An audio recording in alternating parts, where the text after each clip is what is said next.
Magandang araw muli at welcome back. Welcome sa Bets Pilipinas. Mabuhay. Alright. So ito mga kababayan ay breaking news tayo sapagkat itong mga Duterte warriors, Duterte fighters.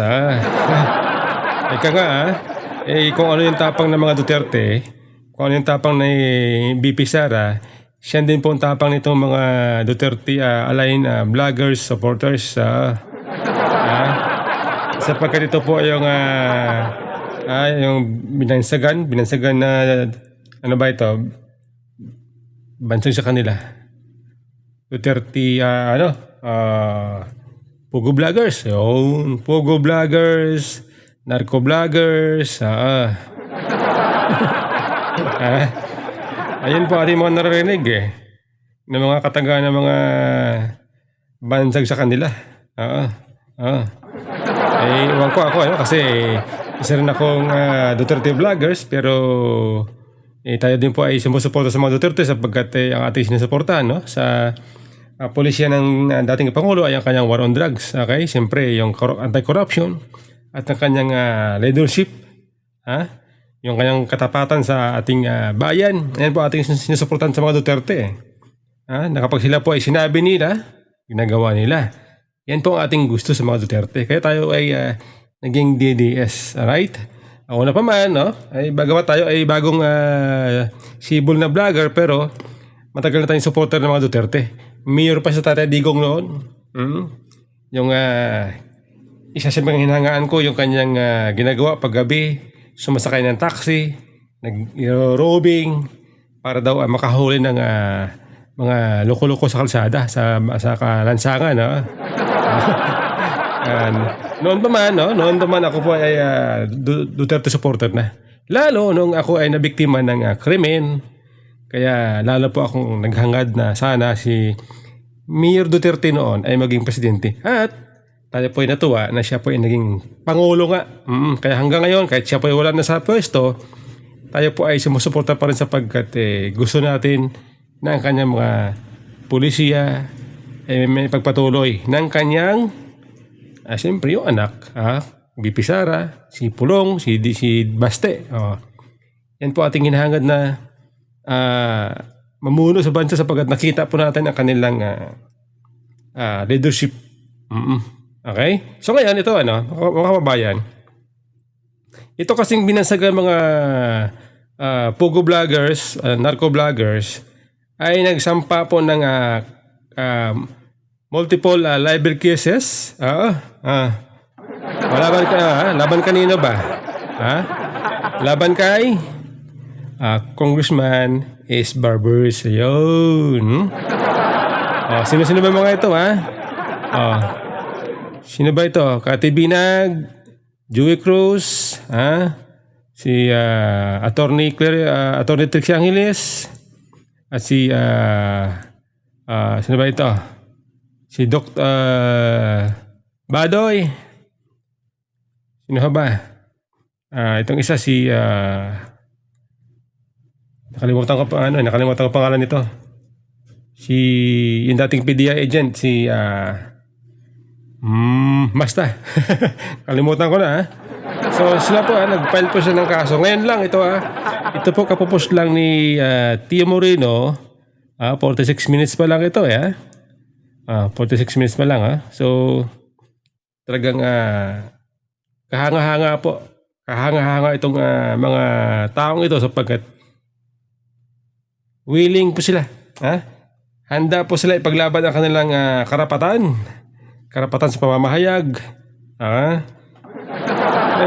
Alam po ninyo, hindi naman kasi lahat ng tao takot Meron talagang handang ipaglaban ang bansa sa ngalan ng kagustuhang maging maganda ang ating bansa. Kaya ito sila, ito tayo. Hindi natin sinusuko ang ating karapatan. Kaya sa inyo lahat na nag-file ng kaso laban sa isang congressman mabuhay. Naniniwala ako na Alam ninyo ang inyong pinaglalaban. Okay? Alam ko na kayo ay matatalino. May sapat na katalinuhan. Sapat na kaalaman para malaman ang inyong karapatan.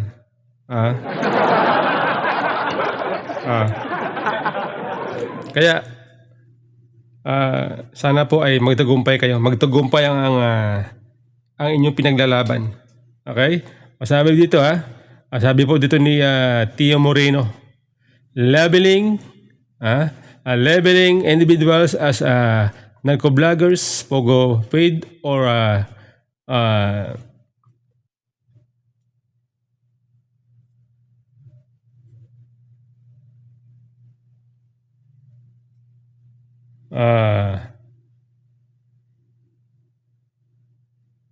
makapili, traitors, is not only libelous but also set to dangerous precedent, especially when the accusation came from lawmakers who has no evidence and to support his claims. Okay? Worse, this tactic weaponized the House of Representatives of the Philippines, or HOR, to target ordinary citizen simply for holding opposing political views. This is a serious issue because everyone has the fundamental rights to be presumed innocent until proven guilty. Yet, some lawmakers have disregarded these principles, shifting to burden into accused to prove their innocence, a complete several of due process.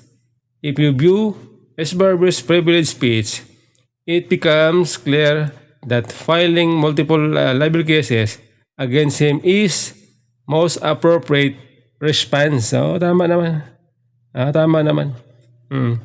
Yan talaga ang tamang response para malaman natin. Hindi yung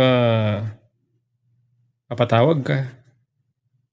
Tapos pagdating dun sa kanilang teritoryo, wala kang magagawa kasi hindi ka pwede sumagot.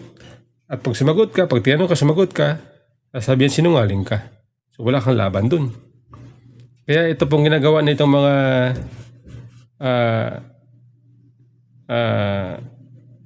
binansagang pogo vloggers, narco vloggers ay hakbang na mga matatalinong tao.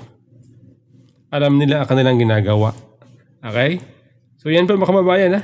Yan po ang ating topic sa ngayon. Okay? So maraming salamat.